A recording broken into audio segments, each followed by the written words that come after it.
Good evening and welcome. Hello. Oh, good afternoon and good morning, depending on wherever the world you are. Exactly. Yep. Just quickly, Joe, all the links are on my Facebook profile. You can grab them off there. The end. Thank you. Right. Anyway, so we have Vic Cundiff, and I really don't think we need to do a bio or an introduction other than that. No, I don't think we do. So welcome to the show, Vic. Well, thanks so much for having me in. Why wouldn't you do an intro or a bio on me? I think everybody knows you, Vic. Everyone knows you. I don't know. I don't know about that. So, well, all right, I'll do a small one. So Vic is known for Dogman Encounters podcast, YouTube videos. And yeah, and he's you're from the East Coast of America, right? Yeah. I am out east. Yeah. So that's it. If you don't know him, then you must have been living under a rock for the last 20 years. Oh, come on now. Yeah. So all true. It is. It really is. Can I ask the first question, please? Why Dogman? What was the thing that made you go Dogman style? Well, back in 2007 and 2008, I used to be a co-host on a Bigfoot-specific podcast. Yeah. Called Campfire Shadows. And back then, we had a lot of regulars coming on. Everyone knows about Bear and Kumbo. Well, they'd come on and talk about going out into the field and running after boogers and everything. Well, what drew me to the whole Sasquatch phenomenon, it was multiplied by a factor of 10 when I found out about Dogman being out there. One time, either Bear or Kumbo came back after an outing and talked about something to do with the dog-faced booger. And when I heard about that, dog-faced booger, I thought, what in the world is that? I know what a booger is, but I don't know what a dog-faced booger is. So then I found out that they were talking about a dogman. So when I started looking into the whole dogman phenomenon, well, what had drawn me to the Sasquatch phenomenon was all of a sudden multiplied by a factor of 10 with these dogmen, because they're more frightening, they're more mysterious, they're definitely a lot creepier. Just everything about them to me was a lot more interesting than Sasquatch was. So then I thought, you know what, if you have an encounter with a Bigfoot or a Bigfoot sighting and need help with it, you can almost go to your corner grocery and find someone to get help from. But when it comes to these dogmen, there wasn't anyone that was readily available to help eyewitnesses who were traumatized by their encounters with them. So I thought, you know what, there's a real need here. Now, it wasn't until years down the road that I set it up so that I was out there, where if you have a Dogman encounter, I'm very easy to find. But it's something I really wanted to do, and I was just elated to put the pieces in place where I was eventually able to do that in 2015 on August 15th. I'm sorry, August 22nd. That's the first episode. That's when the first episode of Dogman Encounters aired, and I was actually talking with Dogman eyewitnesses well before that. Yeah. Yeah. So have you had an encounter? I have not. Do you have a lot of reports from your area, though, from where you are? Oh yeah, I get reports from all over. You name the state, the continent. I've had encounters come in from every continent except for Antarctica. So yeah, I've had encounters come in from all over the place. Thousands upon thousands of eyewitnesses have contacted me. So where's the strangest place you've had someone contact you from? The strangest place, I'd say the most unique place is probably South Africa. A guy who had 2 encounters with a Dogman there. I think there were lions around in the area that he either saw right before he had that encounter or right after. But yeah, that eyewitness from South Africa, that really stands out as a unique one. Yeah. What's kind of funny, it's not funny, but what's kind of got a bit of irony to it is I've had people say, well, Dogman couldn't exist in Africa. They've told me that. And I said, well, why is that? And then they say, well, the big predators, lions, leopards. Oh boy. Yep. What can I say? Yeah, that's not going to stop a Dogman. No, I don't. Not much is going to stop a Dogman, really, is it? No. 800 and 900 pounds worth of muscle plus the height and the no. Not at all. And the stories of bullets and vehicles hitting them, and they get up and carry on doing what they're doing. So we actually have loads of reports in England, well, Great Britain. We have loads of reports. Oh, sure you do. Such a small island, you know. But no, they're there. Yeah, quite worrying. So what do you think they are, Vic? Do you think there's more than one type?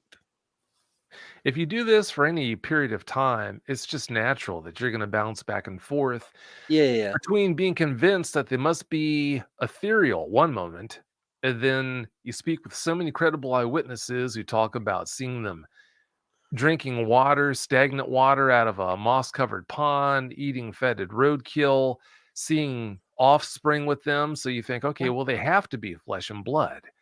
And then you talk with other credible eyewitnesses who report seeing things, UFOs hovering right above a Dogman, other things like that. So then now you're on the whole twist. Well, they must be aliens. So I really don't know. I just bounce back and forth from being convinced we're dealing with one thing and then the next and then the next. I really couldn't tell you.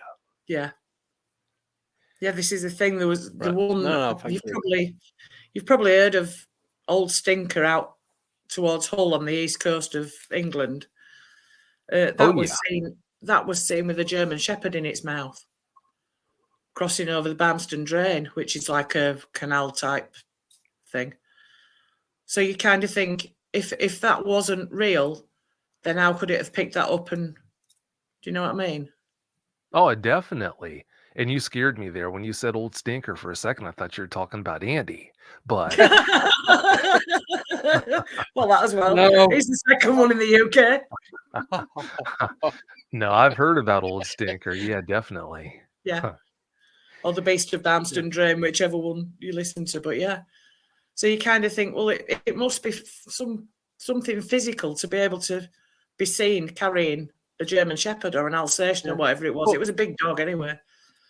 Right. Oh, I might be thinking of something else, but wasn't that one? Didn't they think it was some sort of skunk ape? No. Or is that something totally different? I think that's something different. Right. Ignore me then. I'll ignore you. No, this was described as the typical werewolf, like 8 or 9 foot tall and muscular, and obviously it had this dog in its mouth, and because a couple of dog walkers saw it, and it leapt across the drain and disappeared over. There's like a dune thing at the other side. It disappeared over there. Right.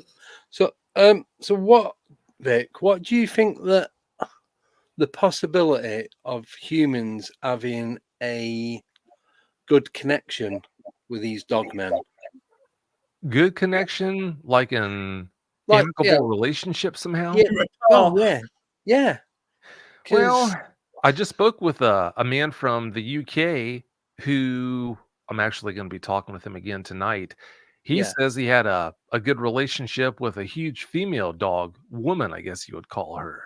Right. So I'm going to get the particulars. He submitted a report, and I'm going to get more of the particulars here tonight. But yeah, there are people like him who say that they have had good relationships or good experiences. I wouldn't say relationships, but good experiences with the dogmen they encountered. So it does happen. Not all that often, but it does happen. No. There have been stories about dogmen actually rescuing people. There's a lady who was or apparently it was a situation where a group of men were about to try and rape her. And she said that a dogman saved her.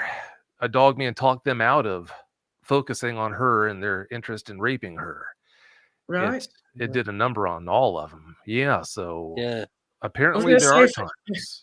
If a dogman had turned up at that type of situation, I would have thought that raping the woman was the last thing on the mind, to be honest. It turned out to be once he made his presence known, definitely. Yeah. Scary. So what's the scariest thing that's ever happened to you personally, then, would you say? What's the most frightening thing that's ever happened to me personally? Yeah. Well, one thing that ranks up there is a potential Sasquatch encounter I had when this was probably about 40 years ago, maybe 41, 42 years ago now. Yeah. But there's a story behind that. Good. I live 2 doors down from a man who he was the essence of an outdoorsman. Yeah. Back then, even he was in his 70s, and he had done so many things, from all types of hunting to camping to just going all these places with beautiful country. He had been out west, you name it. Well, I would go down and sit on that poor man's couch and beg him to tell me story after story about this hunting adventure, this camping adventure. And then he would tell me things about hunting trips other people had taken, camping trips that were interesting that other people had gone on. I'd sit on that poor man's couch until he would pull out the newspaper and just start reading it. Now, if that wasn't a cue, I didn't take the cue. I would still sit there and want another story. Well, it was just, I was so taken aback by all these experiences that he had shared with me that he personally had. One day he told me about the time. Oh, by the way, did I ever tell you about the time that, because he had told me so many stories by then about his experiences. He said, did I ever tell you about the time that I was attacked by a bear? And when he said that, I said, no. Attacked by a bear? Come on now. So he went on and he told me the story how he was in Upper Peninsula, Michigan.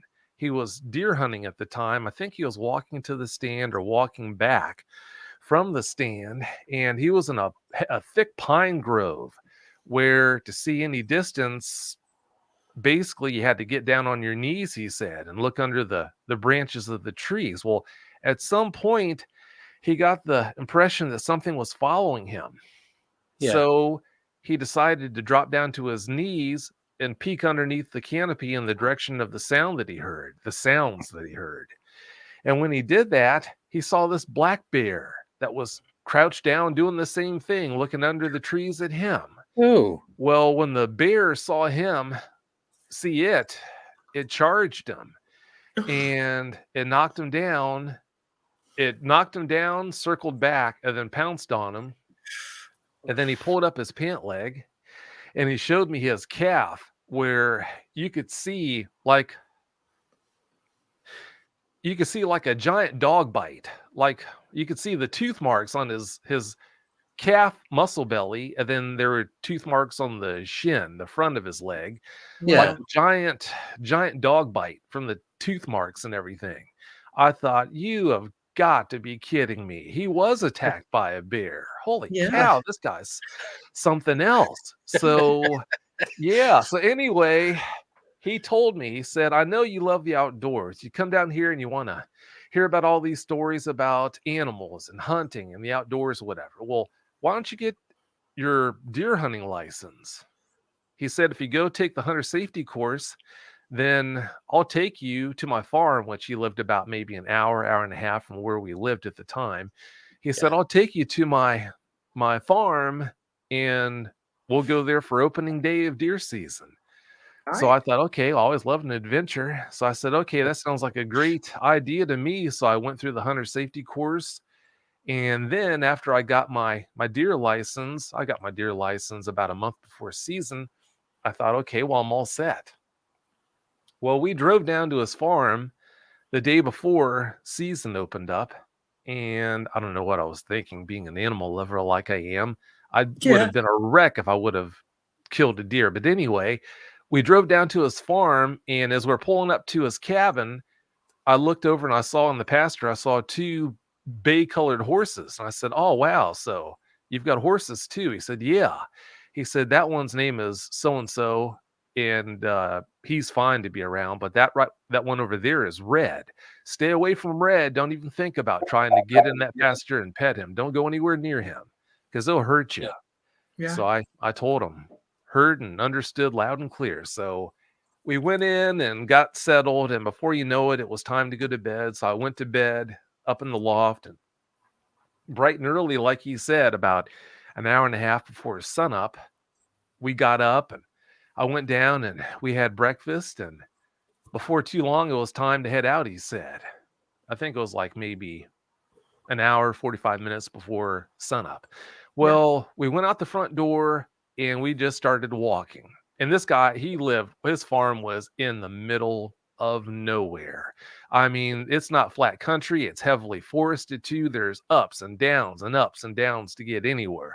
Well, we walked and walked and walked. It's been so long, I can't remember how long it was, but we just walked through the forest for what seemed like forever. Then finally, we walked down into this huge hollow, and he said, okay, right here is where I'm going to have you set up. Go ahead and lean up against this tree, and I'm going to be a couple of ridges over, and you stay here until I come and get you. I'll come get you right before dusk. So I went ahead and got comfortable. I sat down and leaned up against the tree trunk and got comfy, and gosh, I was there until probably about noon, 12:30, and I hadn't seen anything. No signs of life other than squirrels. So I'm sitting halfway up the bank of this huge hollow, and there's thick leaf litter all over the place. So I'm sitting there just enjoying being out there. I'm looking around, not making any sudden movements, and all of a sudden, I hear this loud horse whinny that sounded like it was maybe, gosh, it's been so long, maybe 20 feet, maybe 30 feet behind me at the most, I would say. Yeah.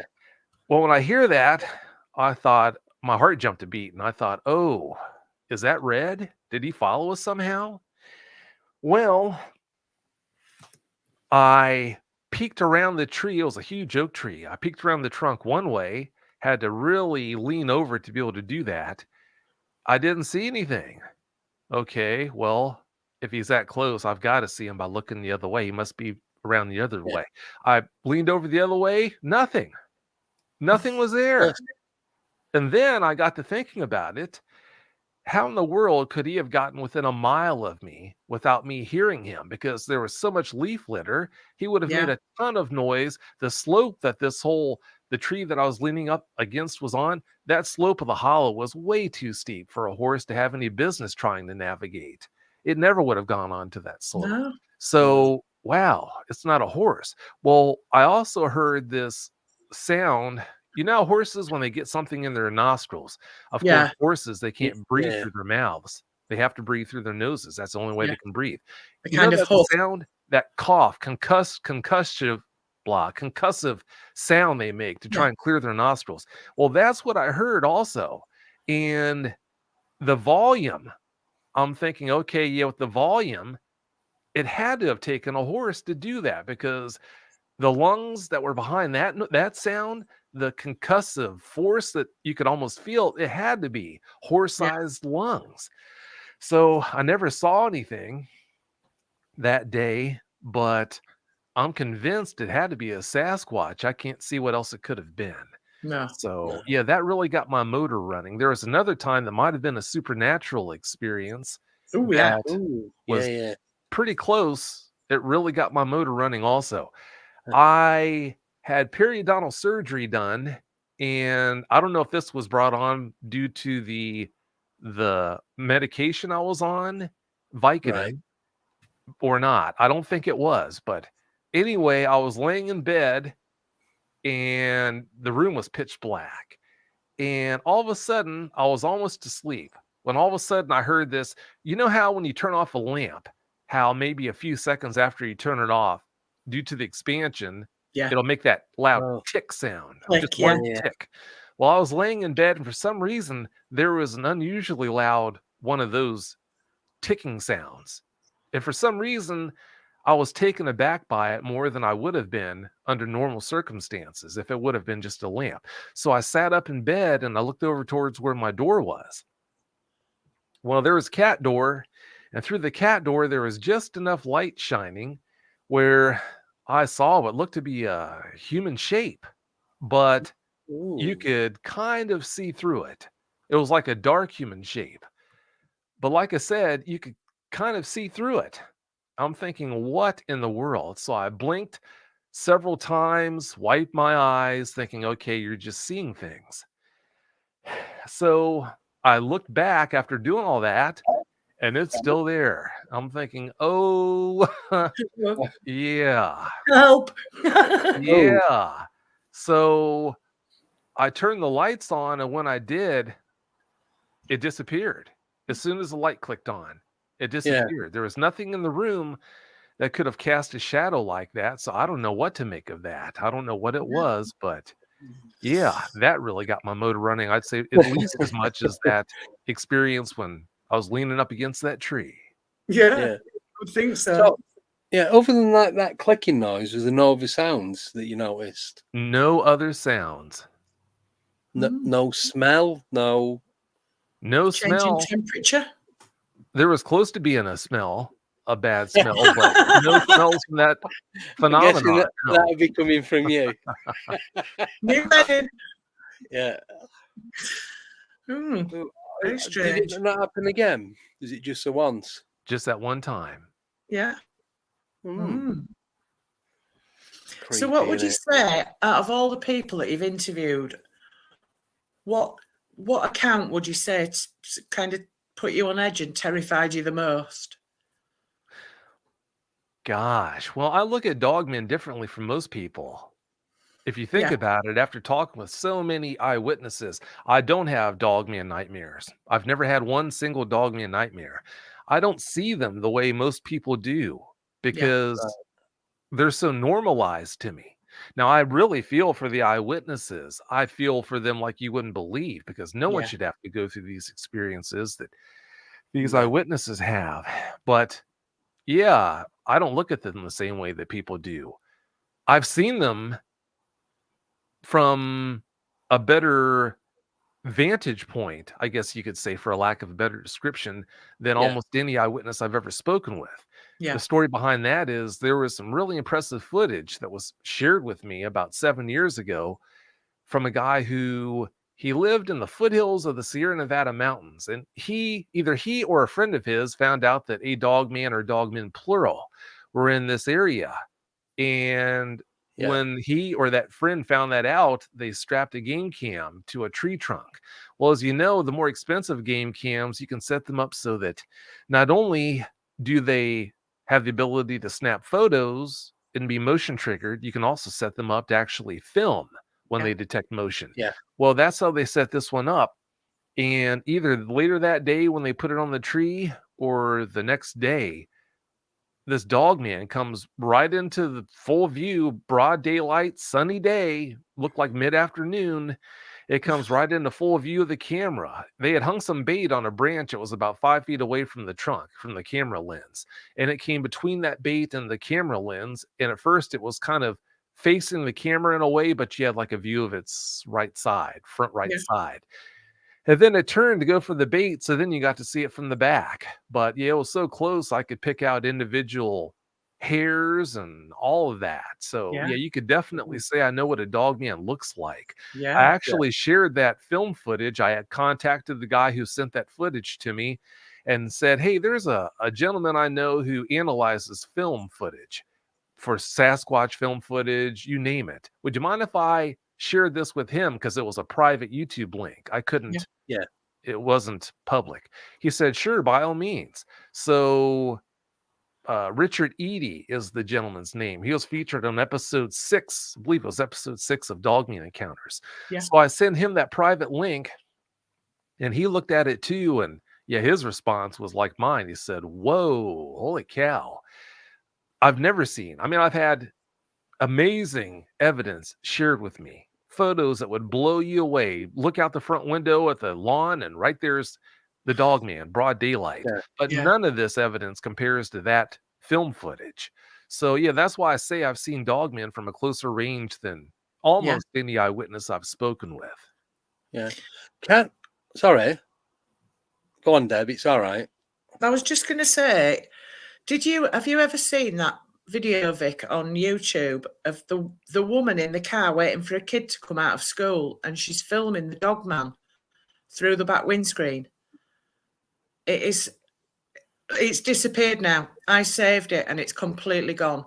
Can't find it anywhere, but it's like you're saying there, so real that there's no doubt in what you're looking at.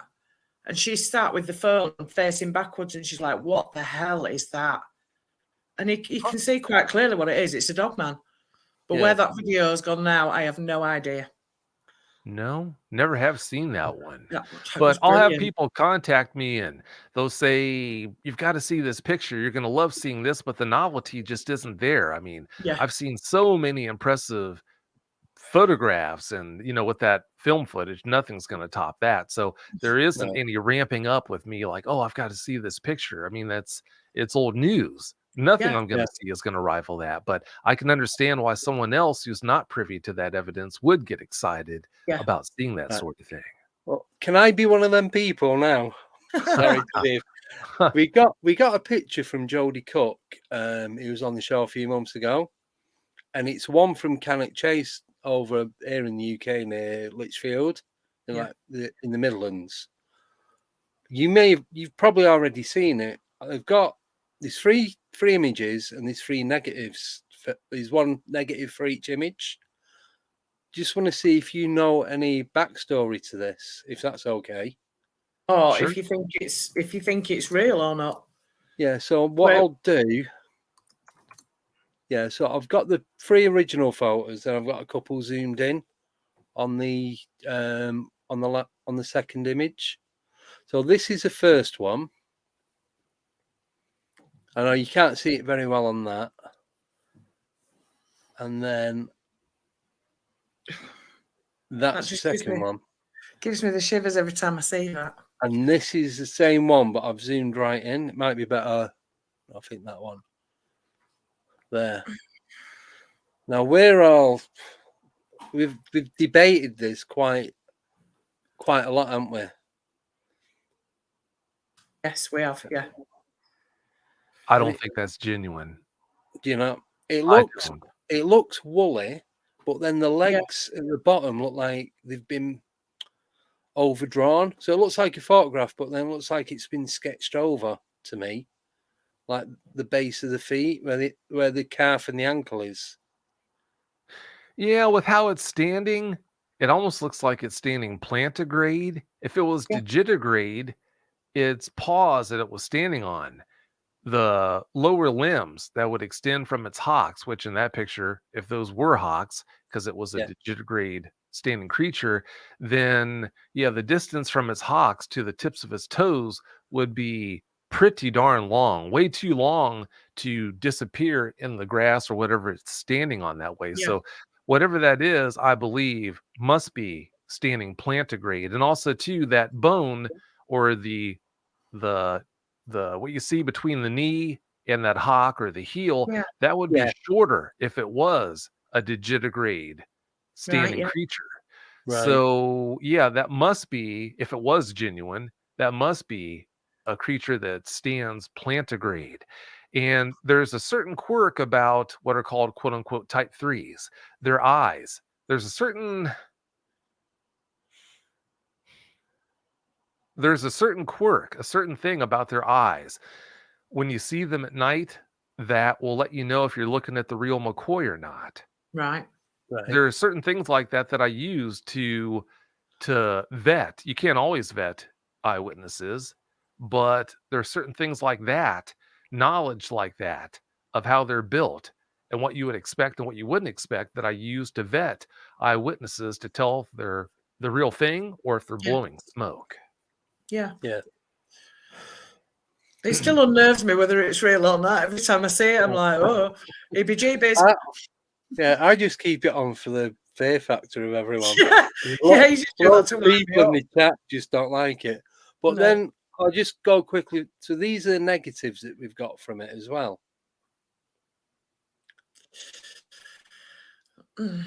It looks creepy. It definitely does.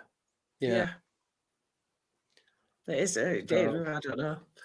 But then you can't really tell the height of it. That could be 2 foot tall. It could be 8 foot tall. Yeah. There's nothing to compare it against. Yeah. Because you've only got like the grain and gravel and that on the floor. And then you've got the car at the bottom left of the picture. But then how far away is it from there?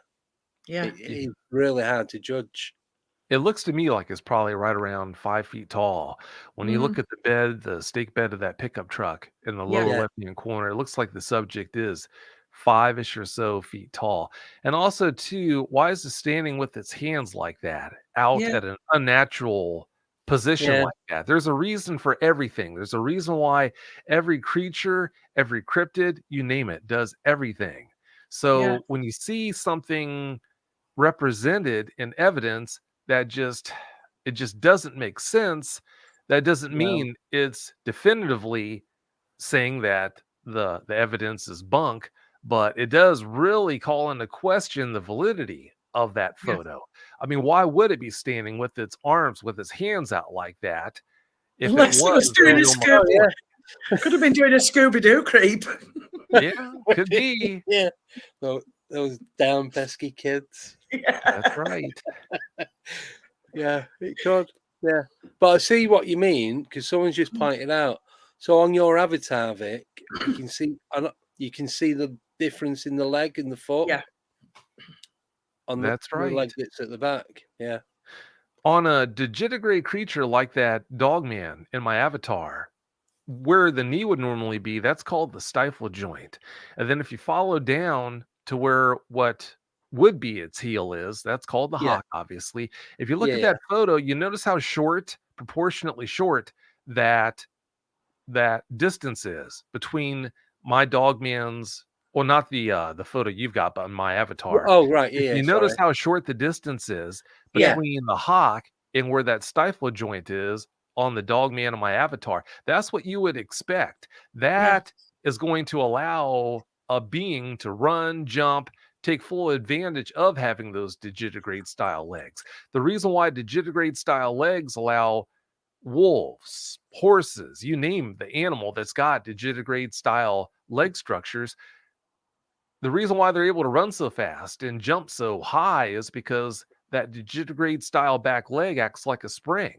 We have a spring, but we're lacking one of the coils that a digitigrade style leg has. Their heels are always up off the ground, unless they're, sitting down or doing something funky like that. They've got an extra hinge there that they can use to spring off the ground, to propel themselves forward. Yeah. A quadrupedal animal that walks in a digitigrade style legs they specialize. That's one of the reasons why basically ostriches are the only bipedal creature that can run with any kind of appreciable amount of speed. Four-legged animals like horses, dogs, you name it, that have digitigrade style legs, they specialize. Their front legs, for the most part, they specialize in supporting the weight of their bodies. The back legs specialize in driving forward. If you look at the structure of a horse, of a dog, of a cat, the front legs are more like columns. They're columnar for supporting weight.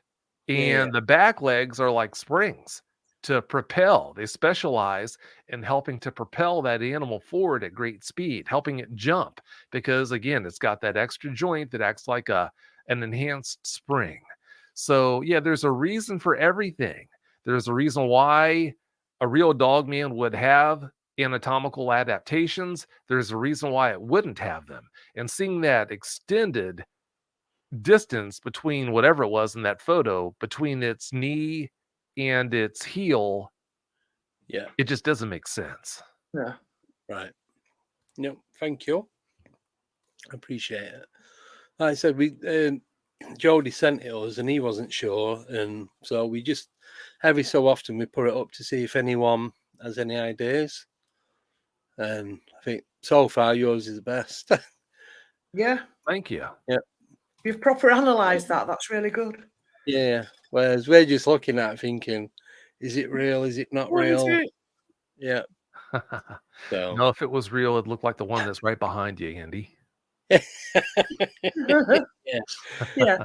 I won't be sat here laughing if there was. No, you wouldn't. I won't be sat here.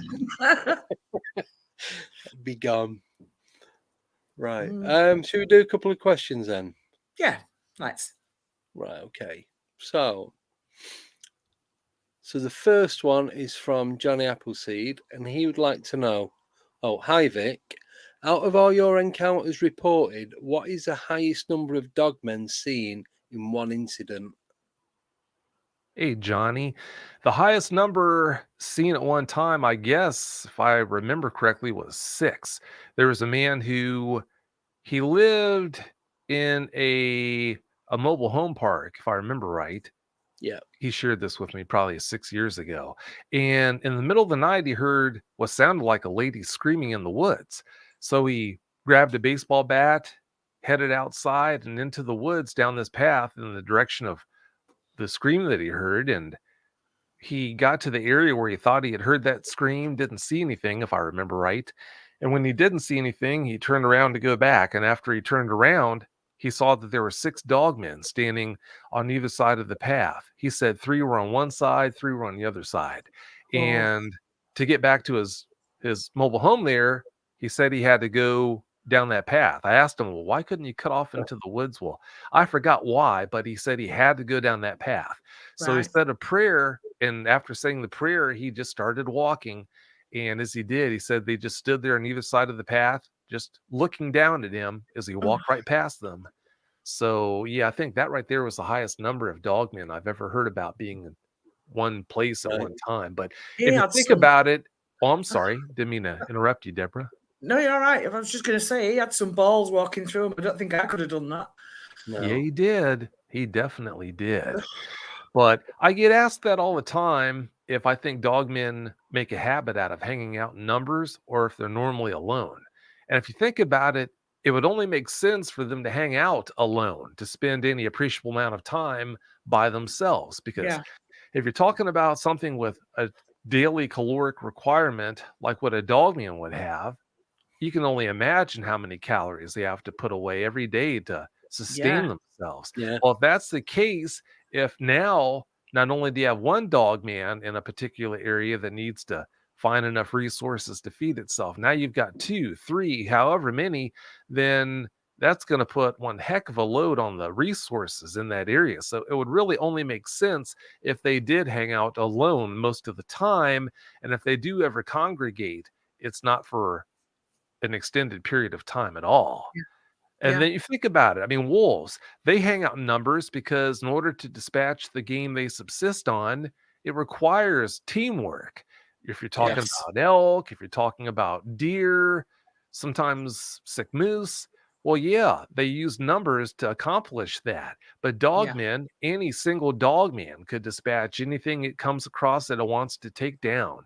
So there's no requirement to hang out in numbers. So that's why I think if you do see more than one Dogman together, that's definitely the exception instead of the rule. Yeah. Yeah, that's a good point, that. Yeah. Yeah. Right, we've got another question from Mike Wright. As a long-time subscriber, Vic, why does the US Dogman community seem to be at war rather than working together? Well, unfortunately, there's a lot of jealousy floating around in the Dogman community. Yeah. It really is a shame that that's the case, but unfortunately it is. Yeah. So, yeah, that's why I think you see so much infighting and whatnot. Egos as well. Egos. Yeah, that's right. Right. Next question then is from Kelly. What's Vic's favourite story he's related on his show? Or stories? Well, I don't have favorite stories. Again, the novelty isn't there with me when it comes to Dogman. If you talk with so many people, you talk with a little kid who watched a Dogman rip apart his dog. Yeah. And he actually watched it. And then they buried what was left of the dog, and the next morning the carcass of the dog was dug up and is gone. I remember that one. Yeah. You have as many experiences talking with eyewitnesses about traumatic encounters. The novelty is not going to be there. So, in my spare time in bed when I can't sleep or whatever, I'm not listening to Dogman shows. I'm listening to Bigfoot shows. I'll turn on Bigfoot Outlaw Radio and listen to Matt Knapp interview people, or I'll turn on other shows. But yeah, the novelty with Dogman just isn't there. But also, too, think about the volume of eyewitnesses I deal with.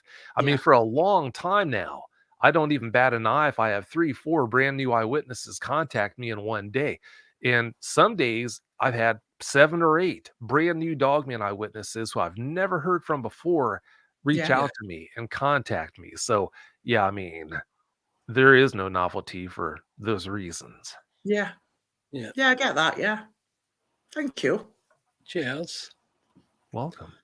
So what's your so with a lot of people say Dogman and Bigfoot stay away from each other, but I have heard of a couple reports where they've been sighted in the same area.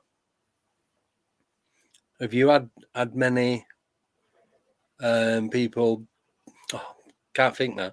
Have you had many people contacting you saying that they've seen Bigfoot and Dogmen like working together alongside each other or fighting? Yeah. Well, normally they seem to. Oh, I'm sorry, I didn't mean to interrupt you there, Andy. No, you're all right. Normally they seem to mix like oil and water, but there have been eyewitnesses who have told me about seeing Dogmen together with Sasquatch.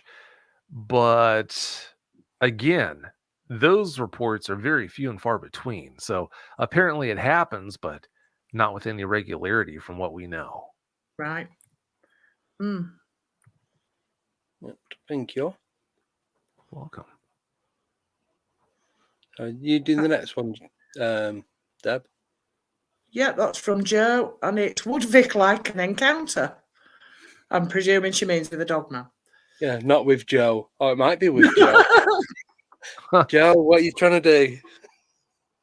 No, I'm not exactly holding out for an encounter with the Dogman, but I mean, if you've spoken with people, thousands of people who have had all these negative experiences, the negative fallout from an encounter with a Dogman, I definitely think an encounter that I might have with a Dogman would play out differently from how most people's encounters play out. I look at it differently, but I try to communicate with it.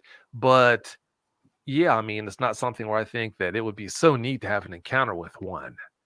I don't have any desire to do that. I mean, it's just like I said, there's no novelty in it. I think you have to see a novelty aspect to have that desire, to want to have an encounter with a Dogman. I've seen them up close, very close, not in person, but I've seen them in film as close as you could possibly see them in person. So I know what they look like. I know how they move. I've seen it.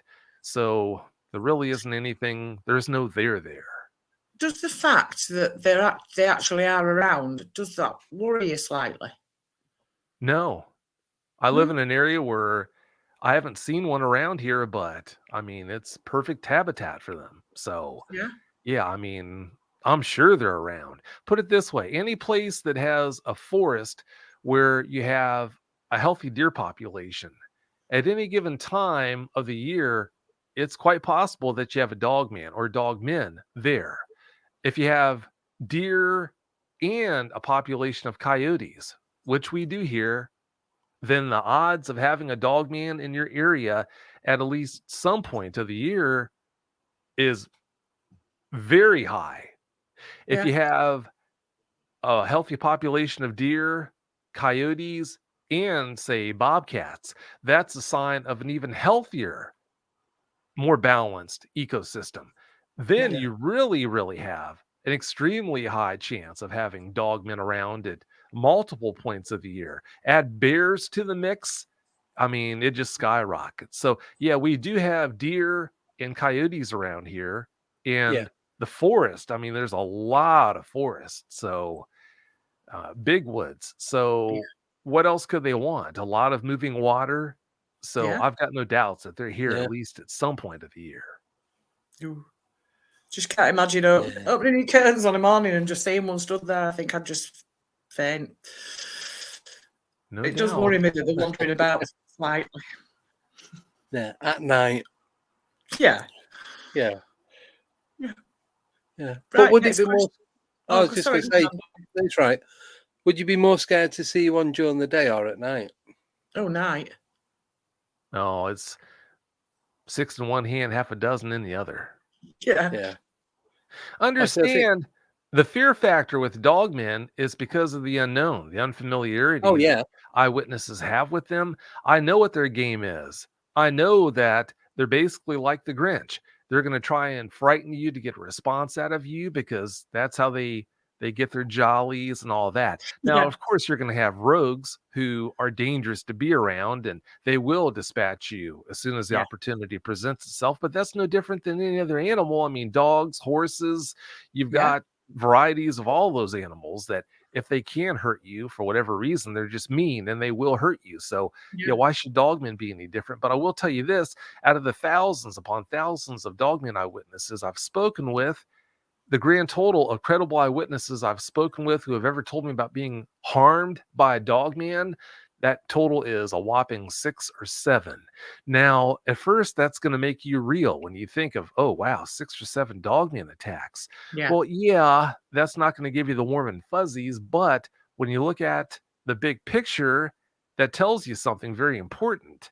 It tells you that looking at the numbers, dogmen are actually safer to be around than horses or dogs or house cats, because if you polled you name it, you name the animal, if you polled thousands upon thousands of people who had encounters or interacted with horses at some point in their lives, and then you asked all them, okay, how many of you were actually harmed, attacked by the horse that you were interacting with, kicked, bitten, you name it, that number would be in the hundreds. Okay, swap out horses for camels, same thing, or pigs or goats, you name it, the number would be in the hundreds. But with dogmen, it's 6 or 7. That tells you right there that they show a remarkable amount of restraint when they interact with us. If you think about it, like I said, everything on a dogman, there's a reason for it. A reason why it's built this way, a reason why it's going to hold its arms this way or that way when you see it standing over here or over there. Well, there's a reason why they do everything that they do. They're not going to do anything that there is no reason for them to do. Why would they want to attack us? Okay, to sustain themselves, but there is no need for that because the areas they frequent, I mean, they don't have any trouble feeding themselves. They can dispatch deer like it's going out of style. They can dispatch other game too if need be, but deer are so plentiful all over the place anymore. I think that's their main source of food. But anyway, people have so much trouble coming to terms with their encounters because they see something that looks like a monster that's not even supposed to exist. They never even knew it was supposed to even be around. So human nature gets the best of them, and they wind up making their experiences out to be something that's nothing to do with reality. And that's why they freak out so much. But yeah, I know what their game is. I know they're out there, and I know all these various things that would help one be able to process and deal with an encounter in a much healthier way. So yeah, I hope not to have an encounter because you can't think for a dog man. It just might be a rogue that I came across. And if it is a rogue dog man, then dealing with a dangerous dog man's a totally different ball of wax than dealing with a different horse. So yeah, I don't have any desire to encounter one, but I mean, like I said, I can hear coyotes at night sometime. The woods is here. They could be here at any time. I mean, I go outside at night. Going into the woods at night is okay. So it's not something that I lose sleep over. No, that's quite good actually. Yeah. The fact that you're so aware and you still, it doesn't stop you doing things that you normally do.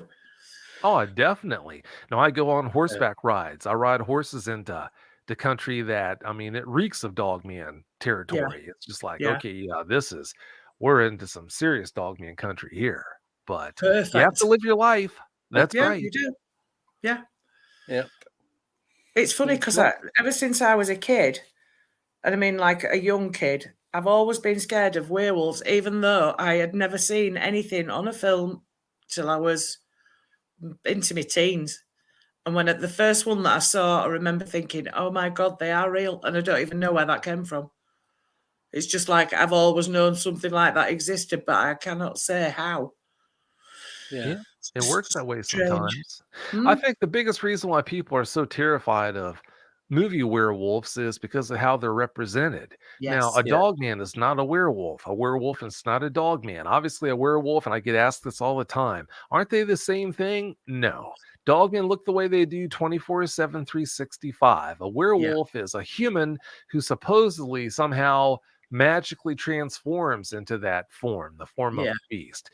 Well, in the movies, werewolves are represented as being mindless, monstrous killing machines that will rip you apart as soon as look at you. But dogmen, totally different. Everything they do has a reason. They are calculating. They are not without thought. They do think everything through. So, I mean, it's apples and oranges. It's not surprising that people are so terrified of werewolves when you look at how they're represented. I mean, what's worse than coming across something with all those implements of destruction, the claws and teeth they have, that's just a mindless, monstrous killing machine. People see dogmen and that whole werewolf thing comes to mind, and that's why they become so afraid.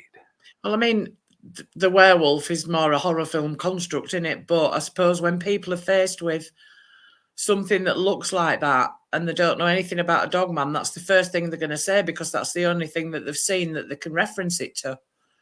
Yeah, that's right. Good point.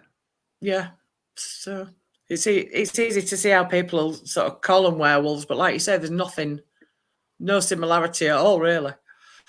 Because I don't believe that a man can change into a wolf when the full moon comes out. Yeah, I know there's a mental illness. Yeah, I'm back again. Yeah, I know there's a mental illness called lycanthropy where people think that they're a wolf at certain times, but as for doing it physically, no, that's a horror film. Yeah. Yes, that's Hollywood. Hollywood. Yeah. Right. Kelly wants to know. Sorry, Andy. So I was going to do what you're doing, so I'll leave you to it. Thank you. Right. Kelly wants to know, does Vic ever speak to someone before the interview goes live and think this person is making it up? Oh, yeah. I've turned people around at the door because of that. You can't always know for sure, definitively, if someone's lying, if the details they give you about their encounter fall outside of certain lines. For example, if someone tells you they saw a dogman from 100 feet away, from 200 feet away, there's only so much you can do to vet that person. But if they tell you that they were shaking hands with it almost, then there are things that you can ask to verify if you're dealing with the real thing or if someone's blowing smoke. Perfect example of that, episode 34 featured Michael Lawrence, an eyewitness who talked about camping in the Anza Borrego Desert as a Boy Scout when he was a kid. And a dogman, he said a dogman, a juvenile dogman came into his tent, unzipped his zipper, came into his tent and sat on his legs and then proceeded to lick his face. While this juvenile dogman's mother was standing outside of the tent looking down through the vent, watching everything play out with this look on her face like, don't you move, don't you try anything. Well, when that show aired, you wouldn't believe all the messages that came in. Oh my goodness, Vic, you are so full of it believing this guy. This guy is lying out as you know what. Well, I'm laughing at them because he is the real deal. And I knew he was. I vetted him. When I got that report from him, from Mike, and I was reading the particulars of what he was telling me about what happened, I thought, okay, I definitely need to vet this guy. So when I called him to have my first conversation with him, I just broke the ice. We talked a little bit. And then after that, we got down to brass tacks and I started throwing vetting questions at him that only a person who was in a position to experience what he was saying he had would know the answers to. So I'd throw one vetting question at him that only someone who had really experienced that would know. And he instantly fired back the correct answer. I thought, wow. So I threw another vetting question at him. Without any hesitation, he threw back the exact answer that a person in that experience would know. Yeah. So, wow, this guy's a real deal. He really did have that experience. So, I mean, you're going to have experts who they can't be fooled. They'll let you know in the messages they send you that they're a two-legged lie detector. It's impossible for anyone to lie to them. They can instantly detect if someone's being untruthful. I had tons of messages coming in about him telling me that he was full of it, but the joke's on them because he actually is the real deal and he definitely did experience those things. That's phenomenal though, isn't it? It is. A juvenile dogman coming and sitting on your legs and licking his face. Yeah. Oh, definitely. I remember that episode. I think he was more distraught by its mom looking down that vent from outside of the tent, looking down the vent, staring at him with that look on her face. Don't you try it. Don't you do anything. Don't you move. So that's my kid in there with you. Yeah. Did he then not see him again a couple of weeks later or something? It was, I think, years later when he was on years later in his truck with his girlfriend, I think, out in the middle of nowhere, and that one chased them. Oh. Right. Yeah. Yeah. It's just hard to remember all these different encounters. Do you get that a lot? When somebody makes a report to you, do you find that once they've seen one, they kind of repeat see them? Or is that quite rare? Well, once you've had an encounter, it does in a way predispose you to having other encounters, but some people, they really worry, okay, I've had an encounter. Does that guarantee I'm going to have another one? Well, no, it doesn't. Most people never have a follow-up encounter. No. But I can't say that it's unheard of, obviously, for an eyewitness to have. Is everything okay there, Deb? You're starting to creep me out there looking around. I just heard somebody go, I don't know what that was. That's weird. It's okay. Yeah. No idea what it was. Oh, that's I get these things from time to time. Anyway. So anyway. Anyway. What? Oh, you heard that too? It wasn't you, it was behind me. That strange sound? Oh, yeah, I couldn't replicate that. But no, I mean, that's just how it is. You do vet people when you can, but there's no way to vet people all the time. No. Nope. Well, we've come up to the hour. Are we going to have a 5-minute break? Oh. Yeah, it's gone really quick, that. Just getting into it. 5-minute break and then back to the other questions. We've got another 9 questions. Yes. Right. I knew we'd get okay, Vic? I'm sorry, what's that? 5-minute break. I just saying, is that okay? We'll do a 5-minute break now, and then we'll carry on with the questions. Yeah, that's fine. Jolly good. Cool. Keep your ears out for the countdown. Yes. Well, I'm gonna remove us and then do the break. Yeah. All right then. Right. See you guys in 5. See you there.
9, 8, 7, 6, 5, 4, 3, 2, 1, 0.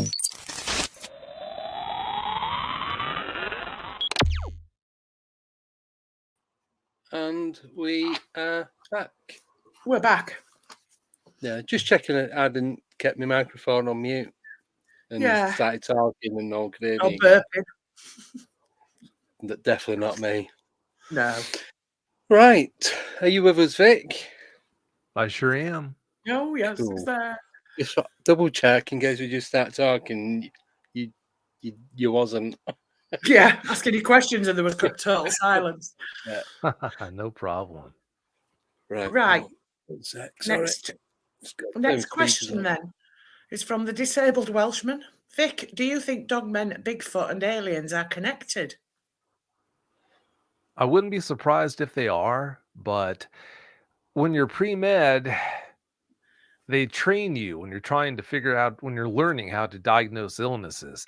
Mhm. They teach you that if you hear hooves clicking on the floor behind you, think horse, not zebra. And there's a Right. reason for that. Could it be a zebra? Yeah, definitely could be, but odds are it's just a horse. Well, yeah, I think that holds true to pretty much everything else in life.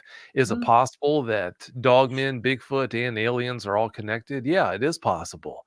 It's entirely possible, but the truth is more than likely a more common answer that they're not.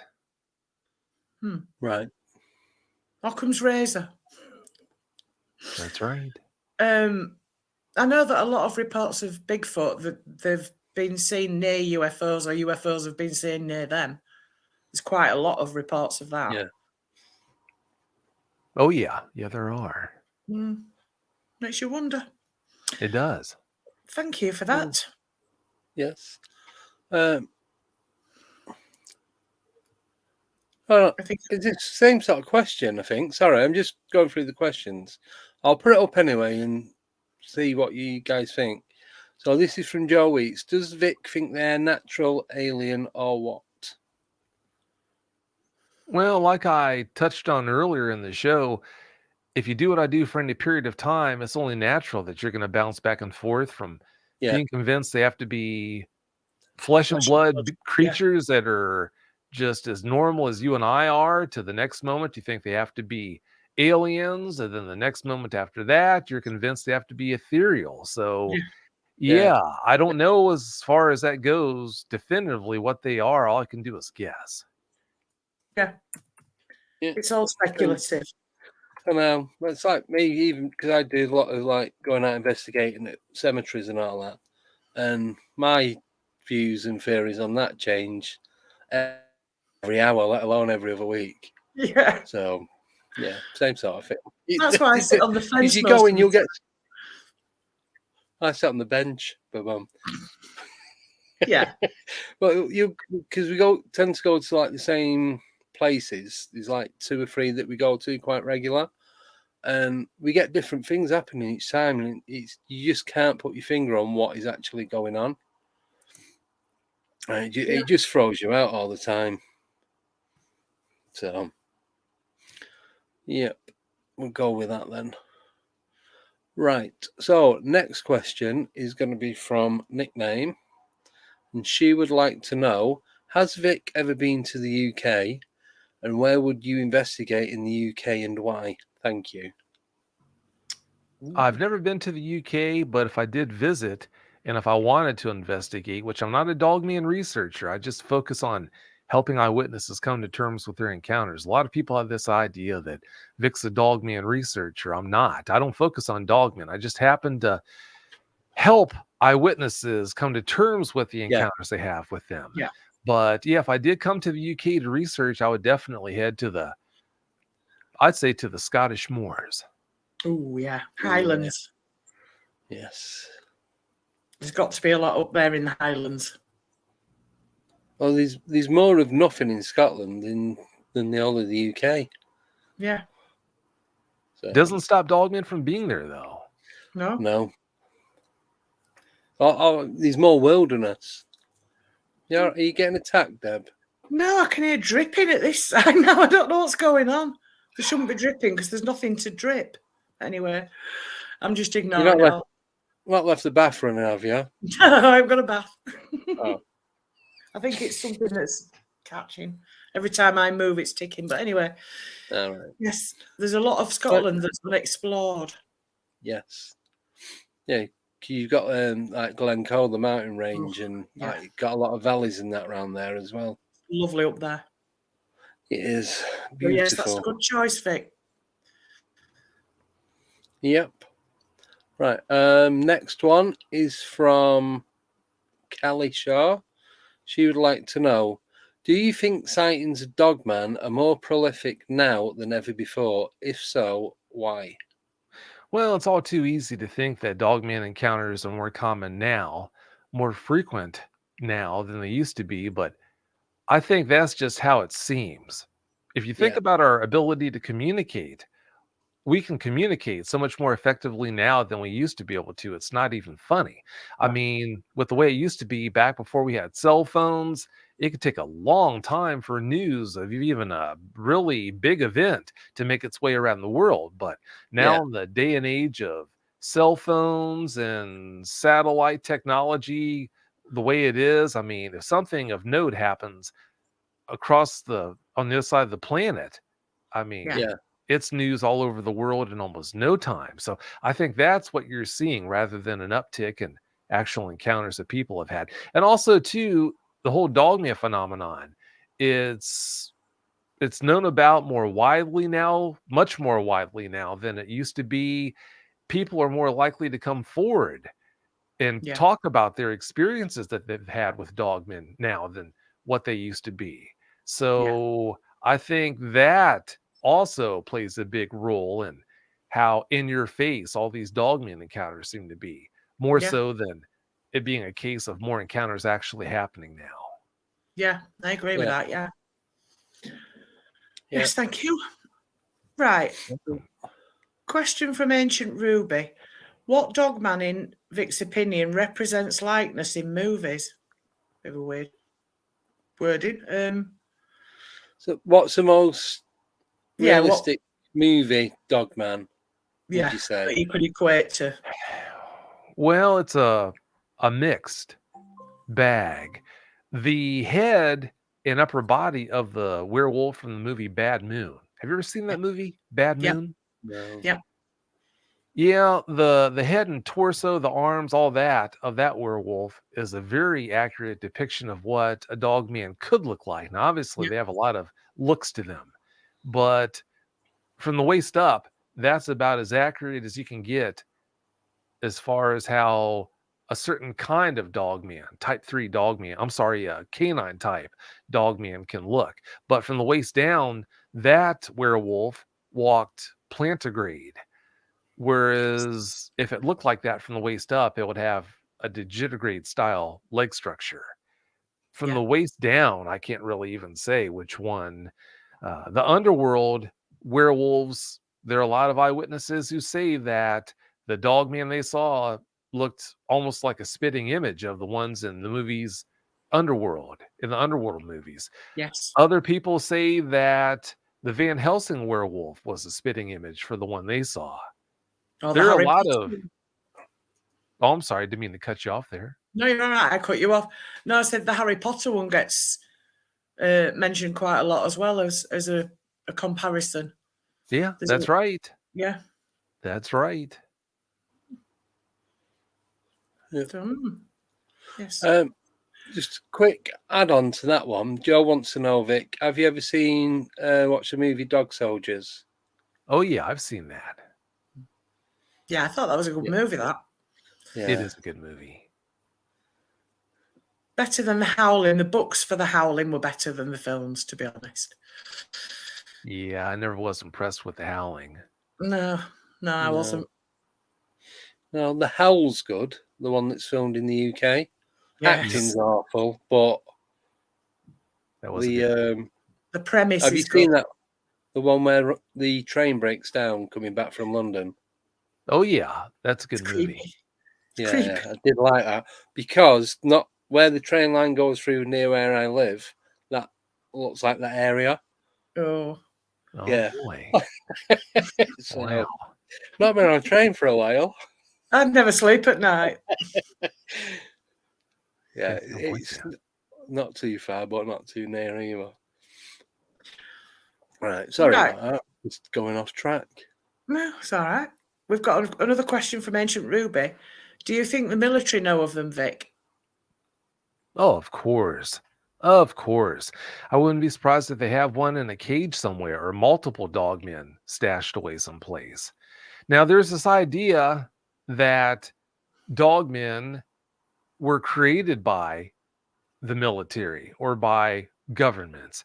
But if you think about it, I mean, they've been reported for such a long time, so much longer than we've had the technology to even come close to creating a test tube dogman. There's no way that we're responsible for them being around. Now, there might be dogmen running around out there that are genetically modified beings that were created by humans, but yeah, we're not how they got their start. There's no way. No. No, I believe what you've just said there. That's my belief, that there possibly are now, like you say, genetically engineered humans, but their origins are not that. No. Oh, sorry, you froze then, Deb. Did I? Yeah. You sure I just wasn't doing anything? No, well, you glitched, so you might have been. I could have been doing anything. Yeah. You've kind of answered this one, Vic, but I'll share it anyway. This is from Nickname. Are they flesh and blood or interdimensional?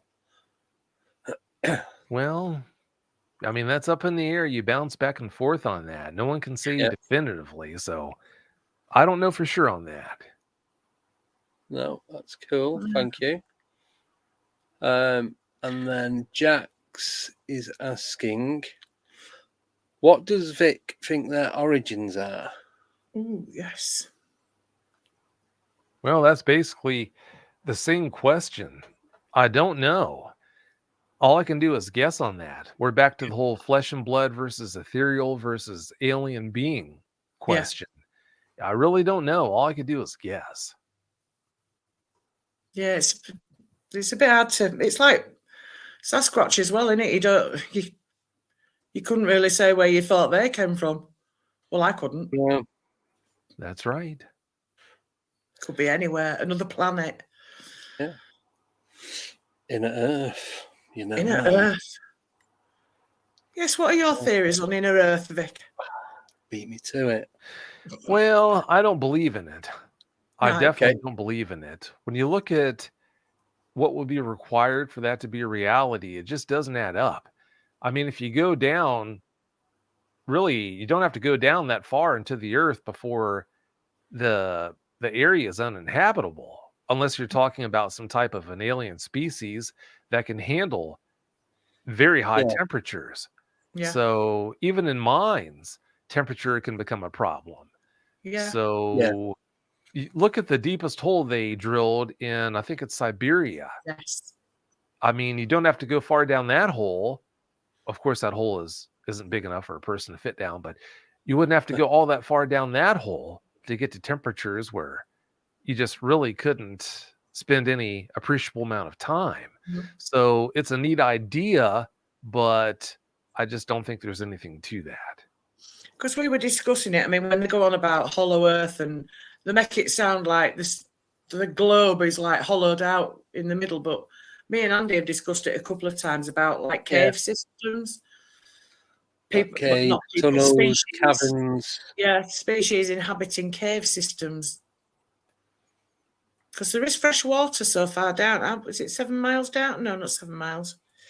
Don't know. We spoke to Maria Wheatley a few months ago, and she was on about the fresh water. It's like the purest water ever, but you've got to dig right down.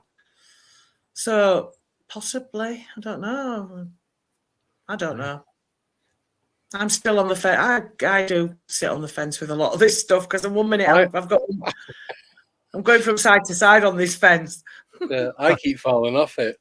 Yeah, you do. Wrong side and climb back up. Right, got another question for you from Kelly again. So, is Vic surprised by the popularity of his channel and how many people are interested in the subject now? Well, never really put too much thought into the popularity of the channel. I created the show to be able to help as many Dogman eyewitnesses as possible. And a side effect of having as many listeners as there are for the show, that just means the reach for Dogman encounters is going to be that much stronger to hopefully reach this person over here who had this encounter that they're having a lot of trouble coming to terms with, or that person over there. So I'm glad that it's got the popularity it does, but it's not something when I started the show where I was thinking, okay, I've got to make it as big as popular. It's got to be as popular as can be. I never had that mindset. Yeah. Because I mean, you are popular. I've known of you for years. Yeah. Poor thing. Where do we start that one? Not in a stalky kind of way. That's not what she said earlier, Vic. Don't trust her. Just throw me under a bus. It's all right. Right. You did the same to me. I would actually, yeah. Next question from Johnny Appleseed is, does Vic get many encounters with dogmen in caves? I've heard one story about that, but I don't know how popular it is. Not popular. What's the word? Common. I get some that come in where people have encounters with dogmen in caves. There was one that aired, I think, about a year ago where a Native American gentleman, he went with some other people. He was going to go through a cave to get from one spot to another spot. And they wound up having an encounter with a dogman in that cave. Right. So, it does happen. And he's not the only one by a long shot who's told me about having an experience like that with a dogman in a cave. But it happens. I do get reports like that, but not all that many. Right. Sorry. Sorry, one sec. Oh, Andy's having a little choke there. No, I just got a bubbling back in my throat. Sorry about that. I had a question. It's gone. No. Right. Well, I'll ask this one then from Justin Apple. With a laughing face to start with, Vic, will we be getting any more stories from Marvin Dugman soon? I don't know. I'm not really sure. I wouldn't be surprised if you hear him back on the show before you know it, but nothing's in the works right now. So you never know. You don't. Keep your eyes open. Watch this space. That's right. He's a good man. I can't say enough good things about him. Yeah. All right. Thank you. Thank you. Oh, I've remembered what it was. I was just going to tell him about the other channel that you've got, the one that I did that I came on for, the my paranormal encounters and my paranormal experiences. Oh yeah. So that's the other podcast that you're doing, it on YouTube, and you can find, is it Spotify and Castbox and all that? It's on the normal podcast. Sorry, podcast players. It is. Yeah, it's on YouTube and every podcast app out there. So it makes it really easy to listen to. Yeah, that's just one of 4 podcasts that I produce now. Dogman Encounters, My Bigfoot Sighting, Bigfoot Eyewitness Radio, and the latest is My Paranormal Experience, which you just mentioned. Yes. Excellent. Yeah. Do you get any time to yourself at all? No. No. You see, you've no time to be ill either, really. It's a challenge. That's one of the things that comes along with doing what I do. Yeah, I definitely put the most effort and time into Dogman Encounters because that's what I'm here for. I have those other shows, but I don't help Sasquatch eyewitnesses come to terms with their encounters. There have been, I should take that back, there have been a couple who had particularly bad encounters, bad experiences that I have the time at the moment, so I offered to help them. But I mean, I don't make a habit out of doing that. I only make a habit out of helping dogman eyewitnesses come to terms with their encounters. And if you want to do a show, then yes, we can do that. But that's never a requirement for me actually helping a dogman eyewitness. No. But I mean, one of the things that comes along with being in contact with so many people is sometimes when you help an eyewitness, they think that, okay, well, you're friends. Well, I want to be friendly with everyone that I help, all the eyewitnesses, but because of the sheer numbers of people that I deal with and I've dealt with, if I made a habit out of interacting with text messages and, hey, how are you? Hey, you never get any sleep.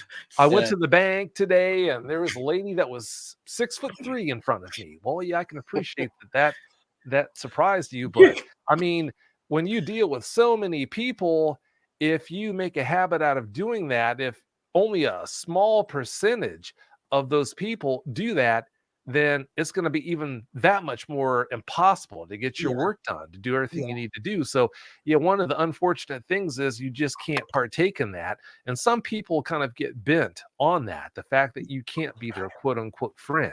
Yeah. But I mean, I've had people who started their own shows who are twisted because of that. But I just can't afford to do that, to be a quote unquote friend with the people that I reach out to and help. I'll support them. And I always tell them, look, if you need help, if you regress and all of a sudden you're having trouble coming to terms, or you're having trouble dealing with your encounter or encounters in a healthy way, by all means, reach out to me. Let me know, and we'll schedule a time to talk, for me to call you so we can find out what's giving you trouble and get you back on the tracks. But as far as, sending me a message to want to talk about the weather or sending me messages to talk about this or that, I just can't afford to do that. And like I said, that does hurt some people's feelings, but that's the way it's got to be, because it's the just salient, not definitely the salient point that I need to keep in mind, the main reason why I got into doing what I do is to help people. And if I'm going to make sure that I'm in a position to be able to do that as effectively as possible, I can't put myself in a situation where I'm devoting time to dealing with so many messages that aren't focused on actually helping eyewitnesses deal with their encounters. Yeah, it would take it away from that, wouldn't it? Definitely. Yeah. And that's not what you want. No. You wouldn't be doing anything else. You'd just be answering messages. Exactly. Yeah. It's very practical. This is the way it goes. Yeah. You'll get a message from, if someone's got that mindset, you'll get a message, hey, Vic, how are you? When I first started doing this, okay, I'd respond, I'm doing great, and you? Oh, I'm doing good. So what are you doing right now?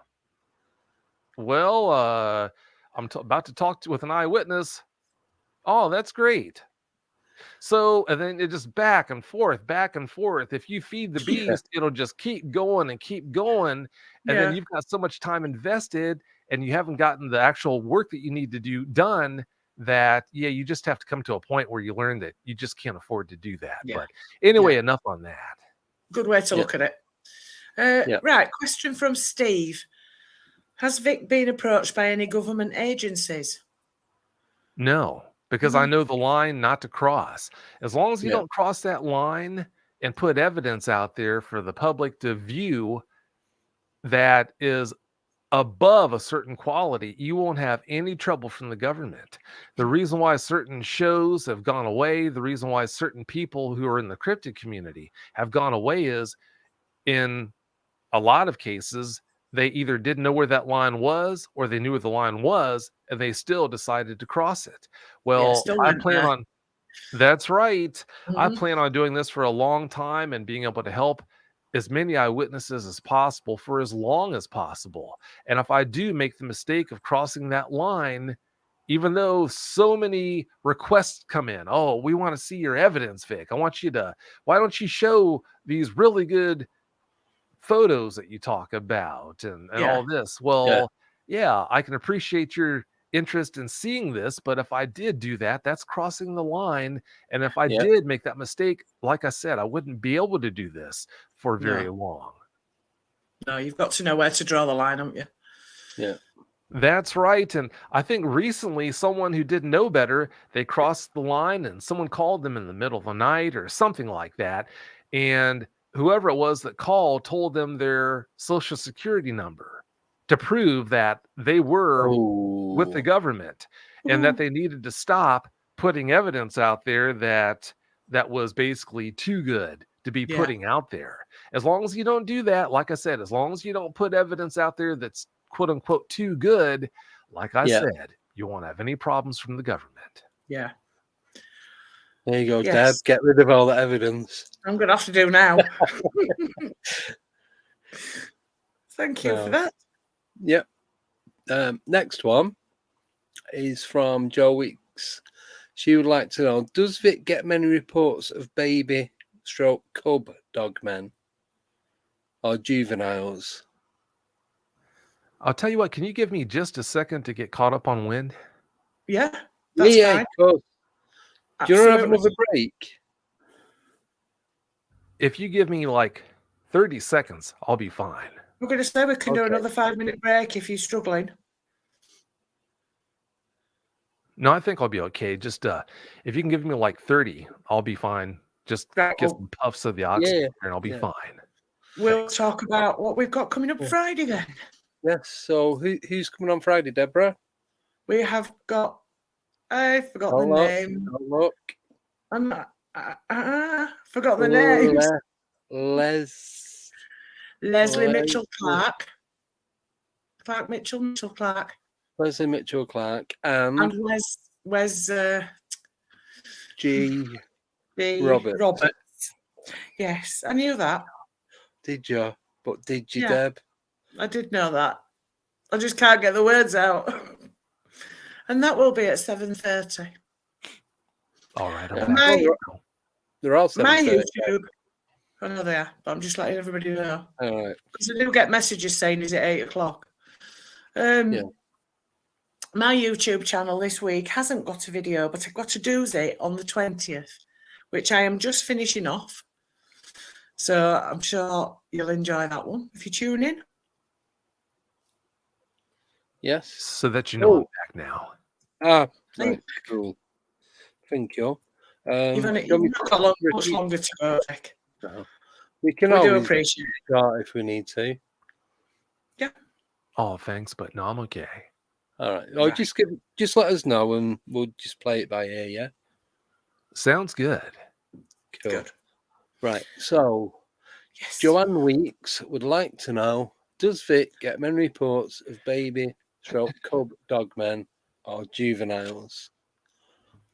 Not many, no. They come in, but they're really few and far between. So if you have a credible eyewitness talk about seeing a cub or a dogman pup, well, if they're seeing a pup and it really did happen, then what does that tell you? They've got to be flesh and blood. So it's just one of those things that plays into that vicious cycle of trying to figure out what they are. Yeah. I mean, you do have credible eyewitnesses who talk about seeing them just disappear and then rematerialize. Very credible people. So if that's the case, then they can't be flesh and blood. They've got to be something else. Ethereal, alien beings, something else besides a flesh and blood creature. Yes. No, thank you.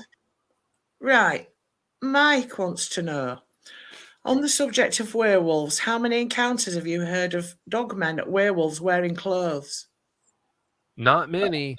Yeah, if you think about it, dogmen wouldn't have any need to wear clothes. No. I have had some people report running into something that they did see wearing clothes, but over the years I've been doing this, over the thousands upon thousands of cases, it's probably been like 3 or 4, I'd say. Yeah. Yeah, because like we say, the werewolf thing is a film industry construct rather than a real thing. So, like you say, dogmen wouldn't need clothes. I wouldn't have thought. No, but it's only for the human transformation, isn't it? Yeah, which doesn't happen in real life. No. Well, but anyway. Yes. I have a question Same sort of thing, but going slightly off a little bit. What about these dog-headed people that have been reported? Do you get many reports of these? Not many. It sounds like you're talking about cynocephali, what are called cynocephali. Mm-hmm. Not many. It does happen. I mean, most recently I had Marvin come on episode 344, and he talked about an eyewitness who reported to him about being along a highway or something like that, and a car stopped, and a police officer, I guess, was pulling someone over, something like that. And when the back door opened, he saw people who had dog heads or something like that, heads that looked like mastiffs. I don't know what that's all about, but occasionally I'll have someone report that. But yeah, those are very few and far between. Right. Thank you. Have you got any questions, Deb? I haven't, because all mine have been answered that I would have asked. We have some good question askers. Oh, yeah. Right. Here's one from Joe. You kind of asked it, but I'll stick it on anyway.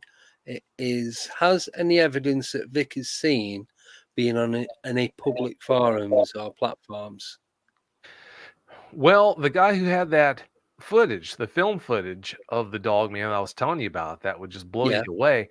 Yeah. For a short period of time, he told me that he did have that up on YouTube. Right. But I can't remember, because it's been like 7 or 8 years now.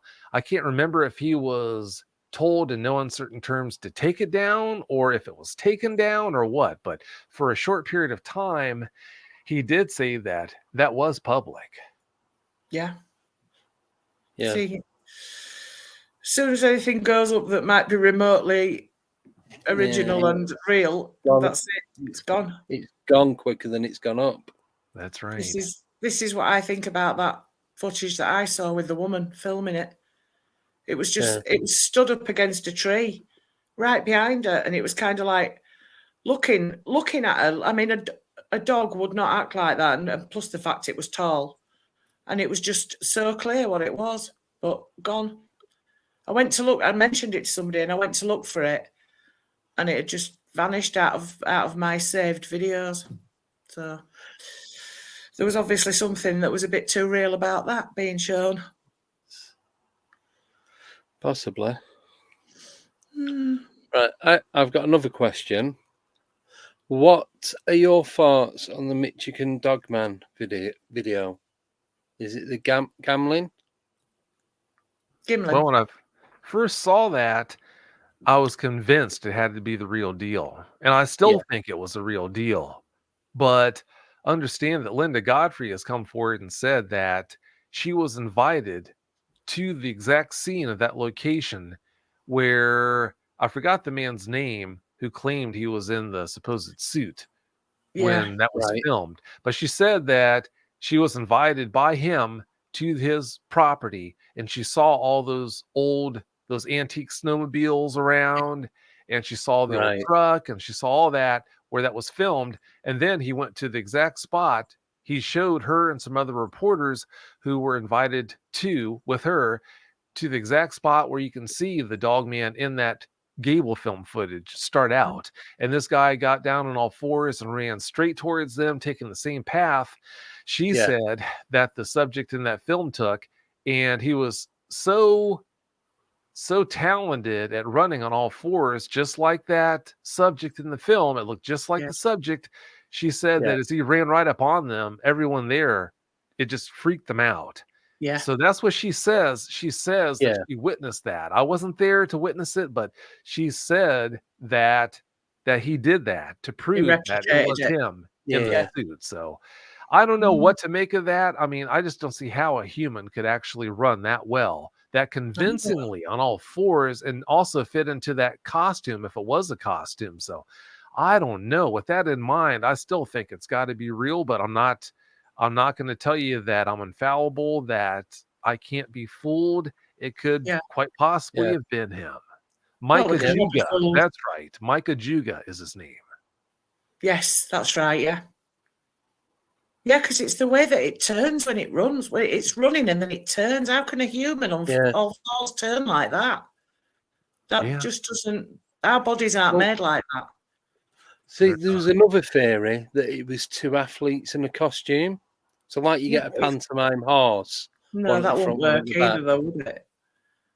It's just what I know, yeah. put on the internet. So, then another theory was the first part of the footage is genuine, and then the rest of it was added on to extend it, and then that the second part was faked, but the first part was real.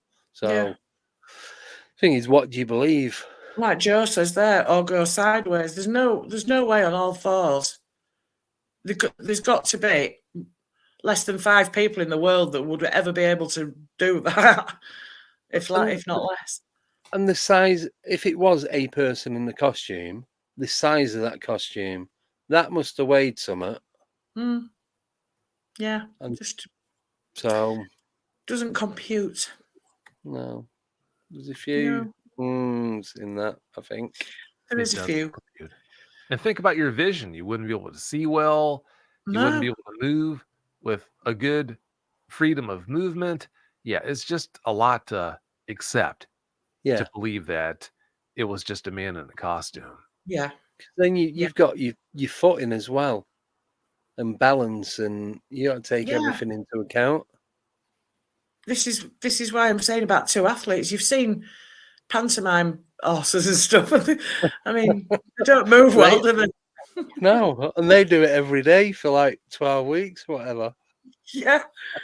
No. So doesn't work. Yep.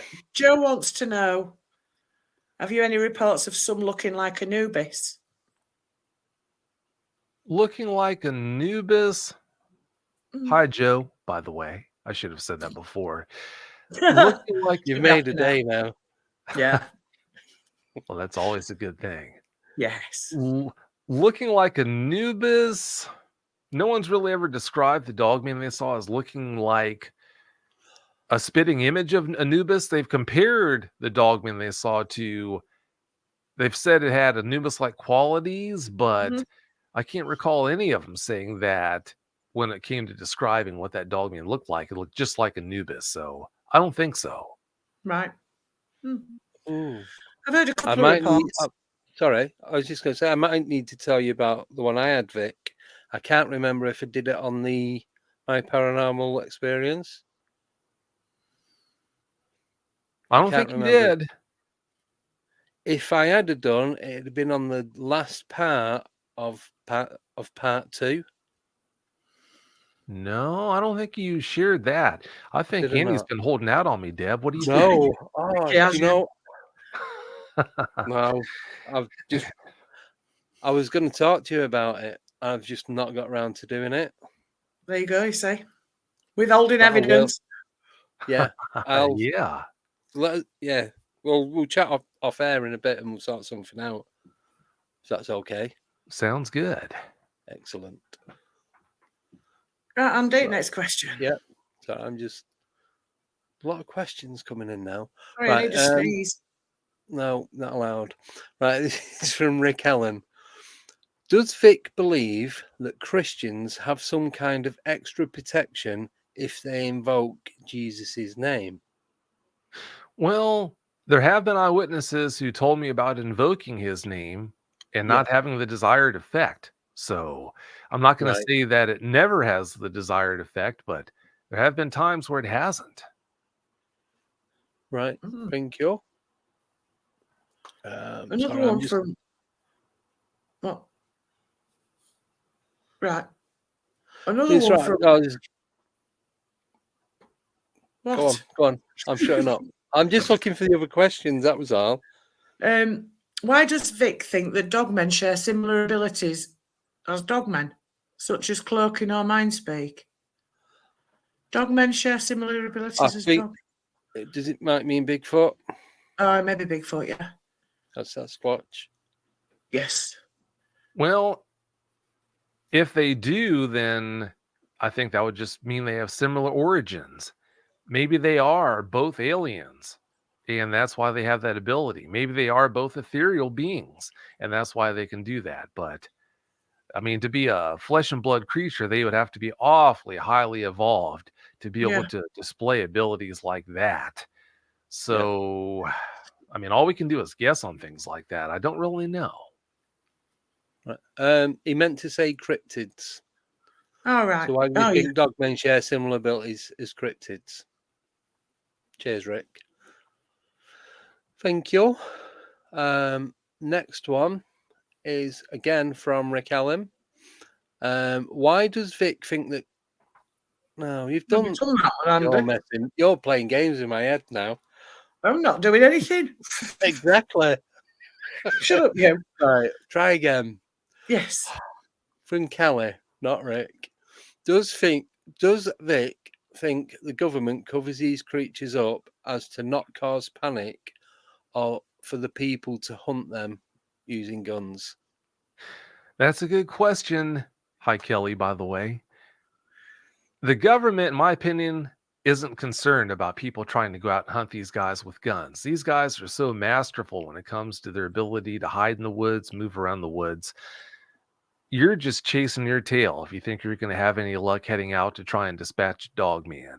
Mm. But the first part of her question, of Kelly's question, I've got no doubts they cover up their existence. And I'll tell you why. If it was let out of the bag, if the government allowed it to be let out of the bag tomorrow, that guess what?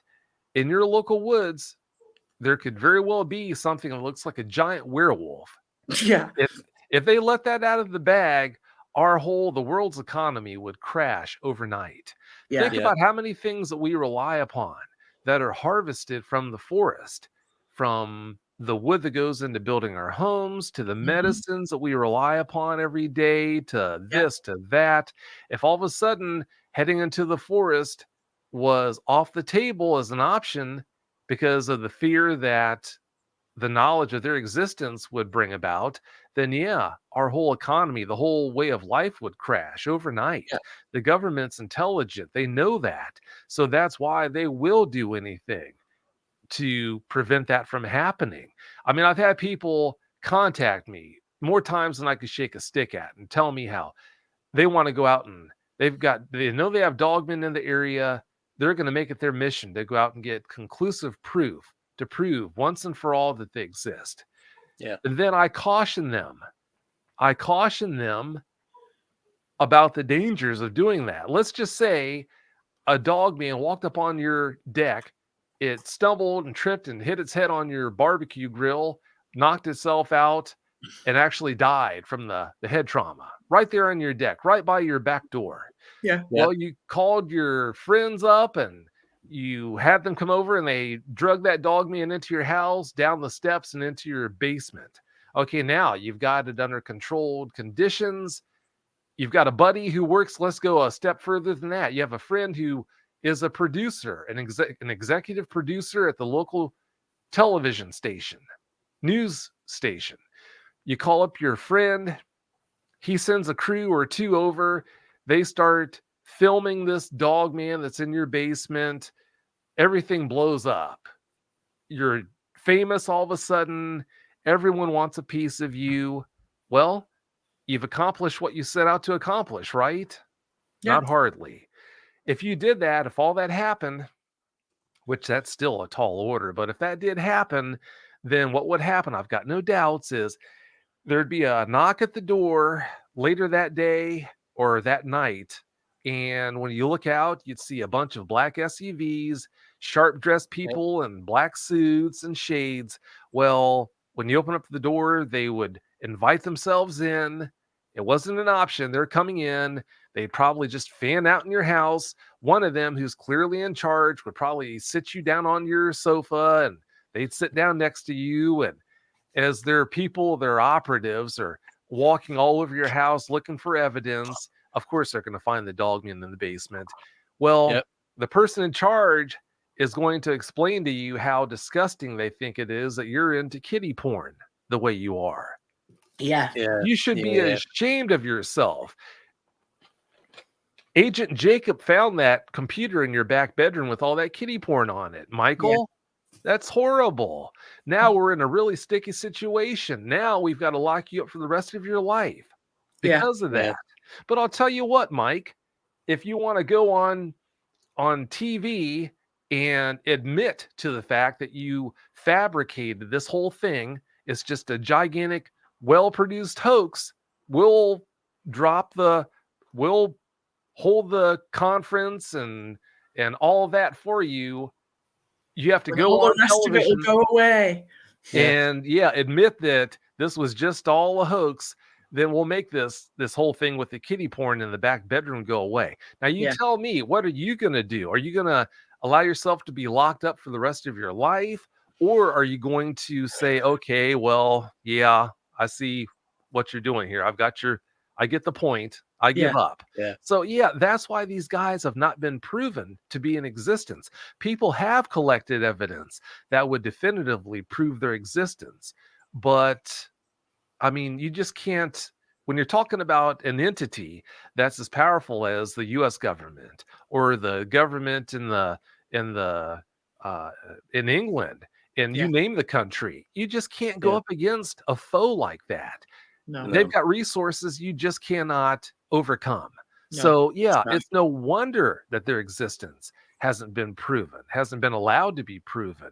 If you think the government doesn't want Sasquatch to be let out of the bag, then you can multiply that times 20 when it comes to Dogman. They especially don't want their existence to get out. So when I started doing this, and it frustrates people get to know in that I warn eyewitnesses of that. But when I started doing this, the main reason why I did this was to help Dogman eyewitnesses, and to whatever extent I could, to protect Dogman eyewitnesses. If I hear that an eyewitness has an idea that I think is going to be detrimental to their health or their well-being, I am going to educate them on the potential pitfalls of trying to do what they're telling me about wanting to do. So that's why if someone tells me about trying to make that mistake, I warn them of the dangers of doing that. Yeah. Definitely. Thank you. I've got one quick question. Have you had anyone come up, contact you claiming to have killed a dogman or found a dead one? I have.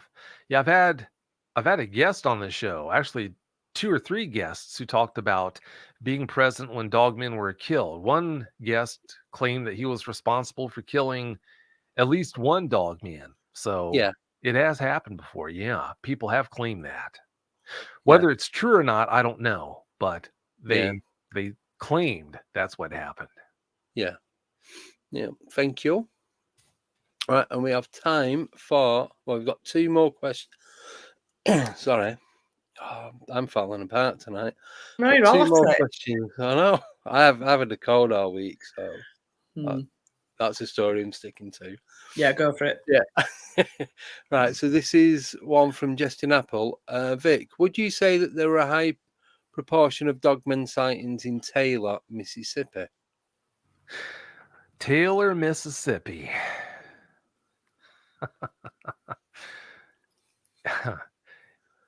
How can I put this?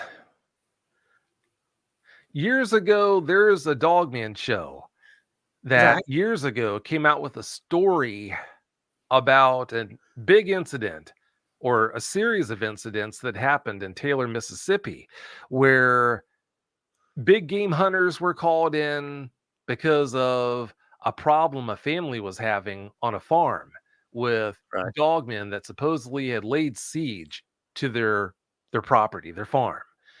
Well, when you talk with people, and this supposedly happened a while ago, when you talk with people, you know how small communities are. There are no secrets. There are no secrets. When you talk with people who lived in that area at the time around Taylor and knew tons of people, had family, cousins, you name it, grandparents, family lives on this part of this edge of Taylor, that direction from Taylor, people just all over, and none of them heard any whisperings of any of that happening. What does that tell you about the veracity of that supposed event or those events? That tells you everything you need to know about whether that actually did happen or those supposed events happened or not. So, one of the most frustrating things about this whole Dogman community now is there are so many shows out there who, unfortunately, they don't have the pull to have new eyewitnesses, new Dogman eyewitnesses to interview every week. So, with that in mind, they still want to air new shows every week. So, what they do is they make up stories about Dogmen. And the more frightening those stories are, they know the more frightening the story is, the more people are going to listen, the more views are going to make or get, the more money they're going to put in their pocket. Well, there's nothing wrong with creating creepypasta as long as you put it out there that, look, these are not true stories. They're creepypasta. They're stories that are made up. So, it's a plague now. You've got people creating conspiracy theories, stories out there about government, things that happen that are government related that never did happen, Dogman attacks that never did happen. And then consequently, the fallout for that is you have eyewitnesses contacting me who listen, they're Dogman connoisseurs. Now they've had this experience that's terrified them to within an inch of their lives.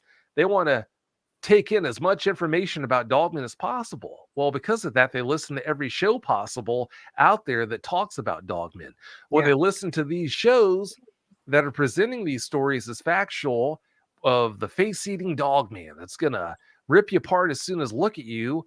They take that as being fact. And now what was already a difficult thing for them to deal with as far as their own encounter went, now they heard this crap and they believed it. And now it's even harder for them to come to terms with their encounters. So, I'm beyond frustrated by that. It's just horrible that there are so many people out there doing that. Yeah. Yep. Thank you. He's just put interesting. I never knew the whole Taylor thing was based on one event. Thanks for that, Vic. You're welcome. Now, I'm not going to say there aren't Dogmen around Taylor, Mississippi. Never going to say that. But as far as that particular story that's terrified a lot of people, unfortunately, because it never happened, that's really unfortunate. I mean, you have some shows that every week it's a new story about a Dogman killing people. Well, if I've been doing this for as many years as I've been doing it, and I have the pull with as much exposure to Dogman eyewitnesses as I do, and I talk with probably 20, 30 times as many eyewitnesses a month as they do. And I mean, it's literally once in a blue moon when I ever talk about anyone who's ever even touched by a Dogman they encounter. And this outfit, they're claiming that seems like every week they're airing a show where someone's getting murdered by a Dogman. Yeah, that tells you everything about that.